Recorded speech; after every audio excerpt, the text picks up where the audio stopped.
Breaking news Banda Banda Azad Samaj party के राष्ट्रीय अध्यक्ष सांसद नगीना चंद्रशेखर आजाद पहुंचे। बांदा सांसद चंद्रशेखर आजाद ने पार्टी द्वारा आयोजित भाईचारा बना अस्तित्व बचाओ प्रबुद्ध सम्मेलन में हुए शामिल। चंद्रशेखर आजाद ने प्रदेश की भाजपा सरकार पर किए तीखे प्रहार। प्रदेश की भाजपा सरकार 8 सालों में नहीं भर पाई सड़कों के गरे। चंद्रशेखर आजाद प्रदेश की कानून व्यवस्था पूरी तरह ध्वस्त। किसान खाद के लिए लगा रहे लाइन, प्रशासन उन पर बरसा रहा लाठी। चंद्रशेखर आजाद राहुल गांधी ने तो वोट के मुद्दे को आज उठाया है, हम पिछले 1.5 सालों से इस मुद्दे को लगातार उठा रहे हैं। चंद्रशेखर आजाद प्रधानमंत्री नरेंद्र मोदी और उनकी विदेश नीति पर किया कटाक्ष। आजाद समाज पार्टी की सरकार अगर उत्तर प्रदेश में बनती है तो हर घर तक सुख सुविधा पहुंचेगी, सबको स्वाभिमान और सम्मान का जीवन मिलेगा, रोटी कपड़ा और मकान, सुरक्षा और रोजगार सबको मिलेगा, यह गारंटी है आजाद समाज पार्टी की। चंद्रशेखर आजाद शहर के एक मैरिज हाउस में पार्टी कार्यकर्ताओं को संबोधित करने के बाद सांसद नगीना मीडिया से हुए रूबरू। कार्यक्रम के बाद नगीना सांसद आजाद समाज पार्टी के राष्ट्रीय अध्यक्ष चंद्रशेखर आजाद ने सर्किट हाउस पहुंचकर पार्टी कार्यकर्ताओं और नेताओं के साथ की बैठक में चंद्रशेखर आजाद ने 2027 विधानसभा चुनाव में पार्टी की जीत का मंत्र कार्यकर्ताओं को दिया। मैं अपनी माओ के आंसू नहीं पूछूंगा, अपनी बहनों को सम्मान नहीं दिलाऊंगा, जब तक अपने भाइयों के घरों तक रोजगार नहीं पहुंचाऊंगा, अपनी माओ के हाथों को मजबूत नहीं करूंगा, उनको सुख सुविधा नहीं पहुंचाऊंगा, उन पे होने वाले न्याय को जड़ से खत्म नहीं करूंगा, जब तक उनकी लाठी नहीं बनूंगा तब तक मैं चैन से बैठने का काम नहीं करूंगा, लड़ाई लड़ने का काम करूंगा। लड़ाई बहुत लंबी है प्यारे भाइयों। अयोध्या में बड़े पैमाने पर परियोजना, इस समाज के प्रति उनकी जिम्मेदारी क्या है, उनकी आलोचना नहीं करना मेरे भाइयों। अगर मेरे इस कहने के बाद उनको अपनी सामाजिक जिम्मेदारी का एहसास हो जाए तो मैं विश्वास दिलाकर कहता हूं कि मैं उनका भी बहुत बहुत साधुवाद करूंगा अगर उनको अपनी सामाजिक जिम्मेदारी का एहसास हो जाए। प्यारे भाइयों, आप बहुत पैसे वाले हो सकते हैं, बहुत पढ़े लिखे हो सकते हैं, उद्योगपति हो सकते हैं, उद्योग धंधों वाले हो सकते हैं, आप बहुत बड़ी पोस्ट पे हो सकते हैं, लेकिन जिस समाज से निकल के आए अगर उसका हाथ नहीं पकड़ोगे, उसकी मदद नहीं करोगे, उसके काम नहीं आओगे तो समाज के आप किसी काम के नहीं हो, समाज का आपको कोई लाभ नहीं है मेरे भाइयों बहनों। मेरी बात का इसलिए मैं उनको चेतावनी के तौर पर कह रहा हूं कि आने वाली पीढ़ियां आपका अपमान न करे, आपको अपनी सामाजिक भागीदारी समाजिक थी याद है, याद है प्यारे भाई, जिस दिन मुझे गोली लगी थी मेरी मां ने मुझे फोन किया था, पैमाने पर अत्याचार हो रहा, कहीं बुलडोजर चलता है, कहीं हाफ इनकाउंटर होता है, कहीं उनके नेताओं को मार दिया जाता है और उनके दर्द को कोई पूछने वाला नहीं।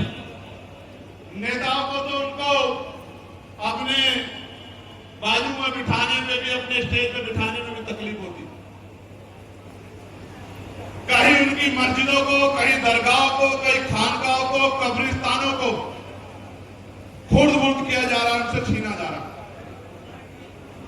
मैं आपके माध्यम से गांव-गांव तक ये बात पहुंचाना चाहता हूं भाइयों बहनों कि आप लोग गांव-गांव में जाके कहना कि हम न्यायवादी लोग, हम अम्बेडकरवादी लोग, एक बार वो हमारा साथ दें, उनके ऊपर अगर कोई अन्याय की लाठी खड़ी होगी तो उसका मुकाबला करने के लिए हम सब लोग उनके आगे खड़े होंगे। और भाइयों, मैं तो धन्यवाद दूंगा नगीना के लोगों का, तमाम जाति धर्म के लोगों का जिन्होंने मुझे अवसर दिया। आप भी दोनों हाथ उठाकर नगीना के भाइयों का धन्यवाद करो, बोलो धन्यवाद नगीना। लेकिन आप ये भी ध्यान लो कि जो प्रमोशन, पहला जो बच्चा होता था उसको जल समाधि दी जाती थी, शिक्षा लेने का अधिकार नहीं था, शिक्षा देने का अधिकार नहीं था, महिलाओं को पैर की जूती समझा जाता था, महिलाओं को पढ़ने का अधिकार नहीं था, महिलाओं को आगे बढ़ने का अधिकार नहीं था, और शूद्रों को तो, वंचित वर्ग को तो संपत्ति बनाने का, मकान बनाने का, दिन के उजाले में निकलने का, और क्या मुझसे मत कह दो। लेकिन सत्य है मेरे भाइयों बहनों कि बहुत जगह पे तो तन ढकने का अधिकार का भी टैक्स देना पड़ता था, ये भी आपको शायद जानकारी है। और यही नहीं मेरे भाइयों, संस्कृति का बखान लोग ये नहीं बताते कि गरीब की बेटियों को शादी के बाद सामंतियों के घरों में रात गुजारनी पड़ती थी, ये नहीं बताया जाता थे। ऐसी ऐसी कुप्रथाएं थी। आज अगर एक भी कुप्रथा को लागू कराने का काम करता है तो हमारे दिल में आग लग जाती है और हम मुकाबला करने को तैयार हो जाते हैं। ऐसी ऐसी कुप्रथाओं में जकड़े देश को बाबा साहब अम्बेडकर के संविधान ने आजादी दिलाने का काम किया और श्रेय बाबा साहब को जाता है, लेकिन संघर्ष शुरू राष्ट्रपिता ज्योतिबा फुले ने कर दिया था हुए थे। और आज बांदा में हमारा 14वां सम्मेलन, अभी इसके बाद 4 सम्मेलन बाकी।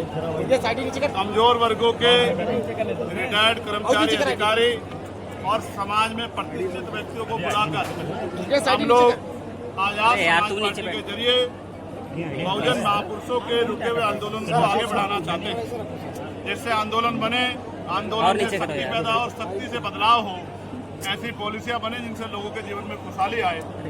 और आज ये 14वां सफल सम्मेलन बांदा में हुआ है। मेरा विश्वास है कि बाकी सम्मेलन जब खत्म होंगे तो आजाद समाज पार्टी ग्रामीण क्षेत्रों में अपनी पकड़ को बहुत मजबूत कर चुकी होगी। ये एक तरह की समीक्षा भी है जिसमें बूथ सेक्टर का संगठन कितना तैयार हो गया है और उस संगठन के जरिए किस तरह से भाईचारा पैदा करके इस अस्तित्व बचाने की लड़ाई को मजबूत किया जाना है। आज उत्तर प्रदेश में किसी भी गांव में आप चले जाओ, सड़कों का हाल बुरा है। सरकार 2017 से कहती गड्ढे भरेंगे, 25 आगे 8 साल में गड्ढे नहीं भरेंगे। आप जाओ किसी भी जिले में चले जाओ, घरों के ऊपर से 11,000 की लाइन जारी है। हर महीने सैकड़ों लोगों की जान जिलों में जाती है, सरकार कोई संज्ञान नहीं लेती। आज तमाम तरह से कानून व्यवस्था ठप हो गई है। किसान लाइन में लग रहे हैं यूरिया के, डीएपी के लिए, उन पे लाठियां बरसाई जा रही हैं, कोई सुनने वाला नहीं है। और इस तरह से आउटसोर्सिंग पे जो कर्मचारी है, आशा आंगनबाड़ी बहनें हो, भोजन माता बहनें हो, पीआरटी होमगार्ड के जवान हो, ग्राम पंचायत सहायक हो, रोजगार सेवक हो, वो वेतन वृद्धि के लिए आंदोलन कर रहे हैं, उनकी सुनवाई कोई नहीं हो रही है। इन तमाम मांगों को लेकर हम लोग पार्लियामेंट में से लेकर सड़कों तक लड़ाई लड़ रहे हैं। अब उत्तर प्रदेश में भी गांव-गांव जाके हम लोगों को इस आंदोलन से जोड़ना है। 13 दिन से लगातार विपक्ष के नेता राहुल गांधी वोट चोरी को लेकर के बिहार में यात्रा कर रहे हैं, इस पर क्या कहना है आपको? नहीं, देखिए, बड़ा मुद्दा है वोट। बाबा साहब ने तो जब वोट का अधिकार दिलाया था तो कहा था कि आज मैंने रानी का पेट चीर दिया है, अब राजा बैलेट बॉक्स से तैयार होगा, अपनी वोट से तैयार होगा। वोट को लेकर लोगों के अंदर बड़ा गुस्सा है। किसी भी प्रकार का अगर वोट पे सवाल खड़ा होता है, जनता में आक्रोश होता है। पहले ईवीएम को लेकर कितने सवाल खड़े हुए हैं और अब वोट की चोरी पे सवाल खड़े हो रहे हैं। जिस बात को आज उठा रहे हैं, हम तो पिछले 1.5 साल से उसी बात को लेकर गांव-गांव जा रहे हैं कि अपनी वोट की रक्षा करो। और इसीलिए हमने सिर्फ समस्या नहीं बोली, हमने उसके समाधान के लिए वोट रक्षक, 4 वोट रक्षक जो है एक वार्ड में बनाने का निर्णय लिया है और पार्टी उस पर तेजी से काम भी कर रही है।